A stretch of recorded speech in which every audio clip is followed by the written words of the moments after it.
Here's another watching update. All the updates of the things that I am currently watching. There's like a bunch of stuff, but I'm really only going to talk about two about them.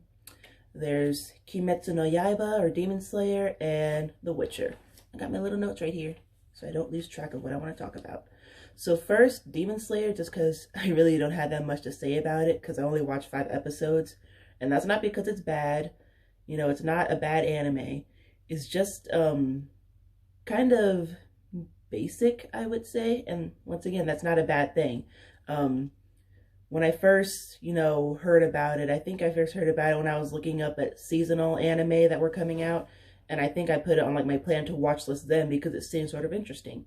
And then it blew up before I even got to watch like one episode because I was waiting for it to finish because I wasn't that interested in like watching it week to week. I was waiting for it to be complete.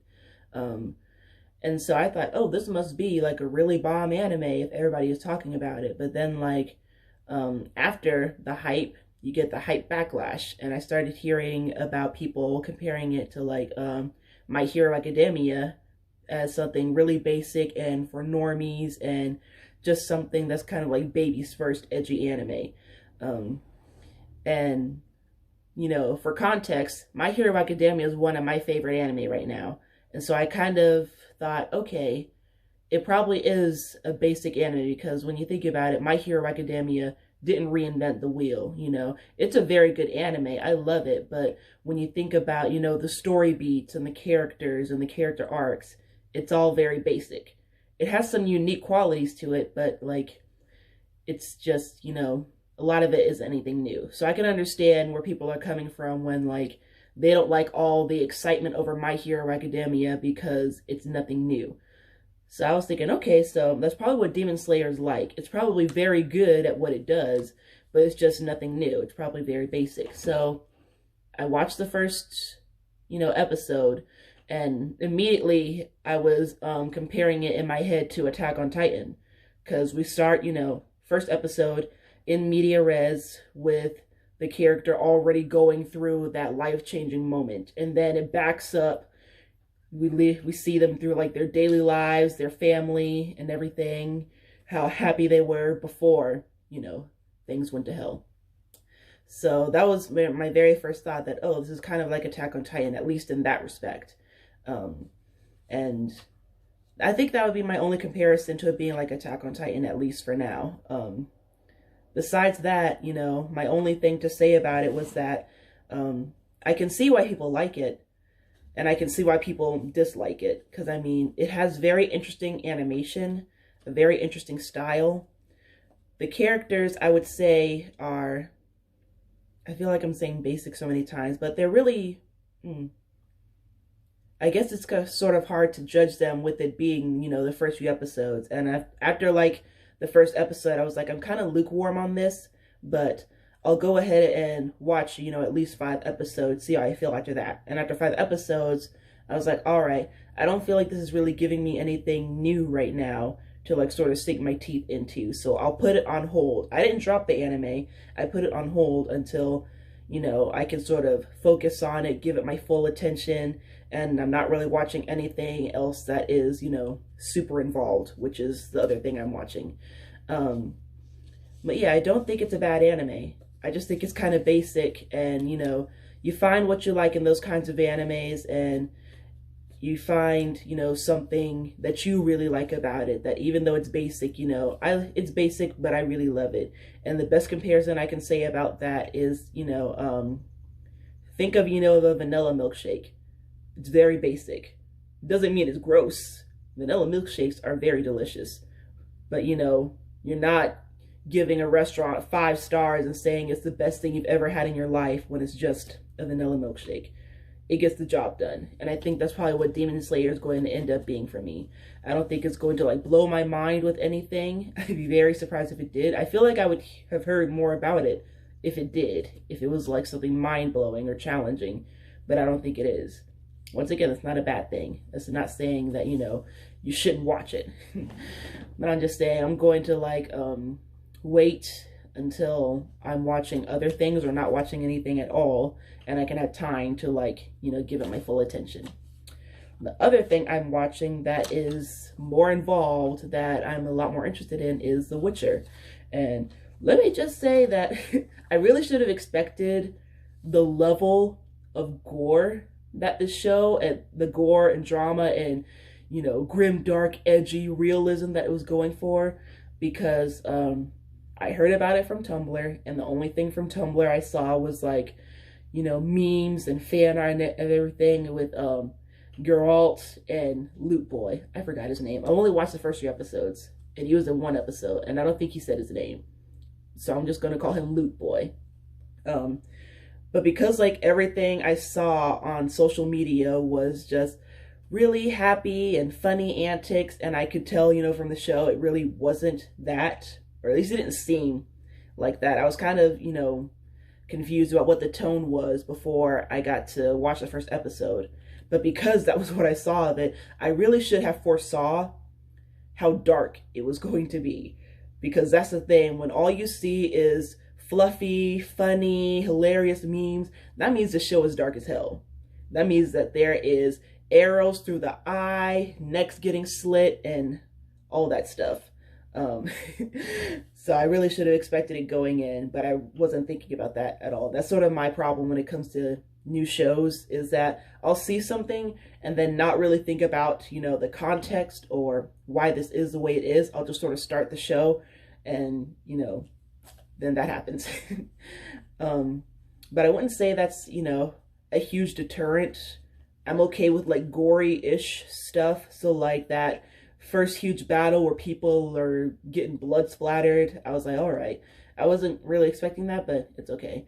The things I can't handle are torture scenes, or scenes that are slow, painful, and torturous. So that scene where Yennefer gets her, yeah, I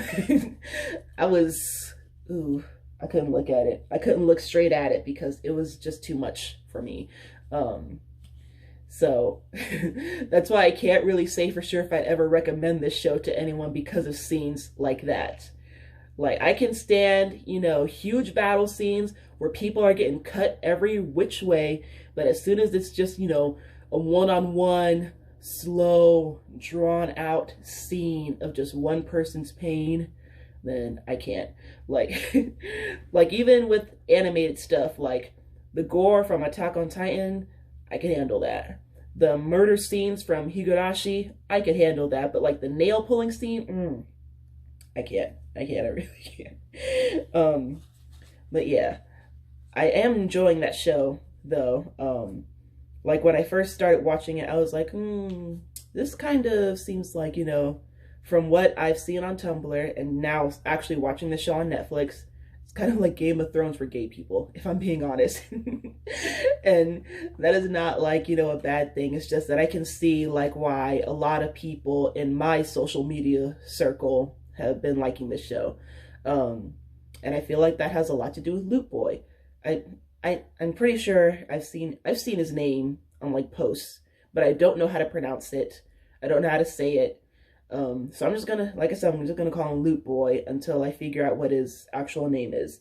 But because I've seen him a lot in like posts and stuff like that, I'm pretty sure he comes back, even though he didn't say his name and he just appeared in 1 episode so far. I'm pretty sure he comes back. I'm pretty sure he's like a recurring character. I know there's like some weird time shenanigans going. I shouldn't say time shenanigans because no one's time traveling, I don't think. But like there's weird things with the timeline in that not everything is happening in chronological order. Not everything is happening, you know, concurrently. So like even if it's happening in the same episode, that doesn't mean it's happening, you know, side by side. I know that I remember hearing that there's like time skips or whatever involved. So each episode is pretty much me just trying to like piece together, okay, when is this happening? And I was like, all right, they mentioned that queen lady when she was a princess, so this is the past. All right. And it's sort of me trying to, you know, be a detective with the time mentions. I haven't figured out exactly how I feel about that.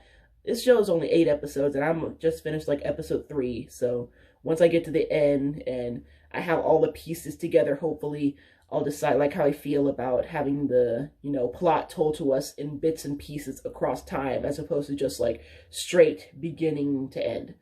Um, but yeah, so um, I it's his name is Geralt, and which I it's like an old version of Gerald, isn't it? So every time they say his name, first of all, I guess I should have figured that it was going to be a, you know, fancy-ish or like archaic pronunciation. Because like I said, I've only seen this name in post, so I've been in my head pronouncing it as Geralt, but it's more like Geralt. And in my head I keep on thinking Gerald. But he seems, I wouldn't exactly call him an interesting character so far, because it's only, I mean, I say it's only been 3 episodes, but these episodes are an hour long. But I guess we're still learning about him and everybody else. I would say Yennefer is honestly my favorite character so far right now. She's got like the most compelling storyline, and I can't wait to see like how she goes along with it. I feel like Renfrey is coming back, only because I feel like I've seen that name a bunch of times in posts and seen her in like fan art. So I imagine that, you know, even though the first time we see her is the first time Geralt sees her and then she dies, you know, pretty sure she's coming back somehow, some kind of way. Maybe as a ghost, I don't know. Maybe there are time shenanigans, I don't know. Maybe it has something to do with that whole eclipse magic. I will say that like there are a lot of princesses in this show. 3 episodes, and each one has had multiple princesses. I mean, in episode 1, you have Renfrey and Ciri. In the second episode, you have Ciri, and then her grandmother's, you know, past, I think, is mentioned there. And then the third one, you have Ciri. They mention her grandmother, Princess Calanthe, again. And then you have the Princess of Temeria.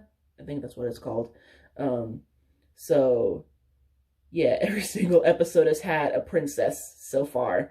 And I'm gonna stop counting Ciri and my princess mentions because she's obviously a recurring character. So, you know, she's going to be coming back. So I'm gonna stop counting her, but I'm gonna keep a count of like princesses in this show because, I mean, why are there so many princesses? Is that, I don't know why. It's just something that I noticed. So, so many princesses. And I laughed about it while I was watching the 3rd episode, actually, because there's like that moment where Geralt is like, oh, I only care about monsters and money. And I was like, and princesses, because I am a cliche video game character.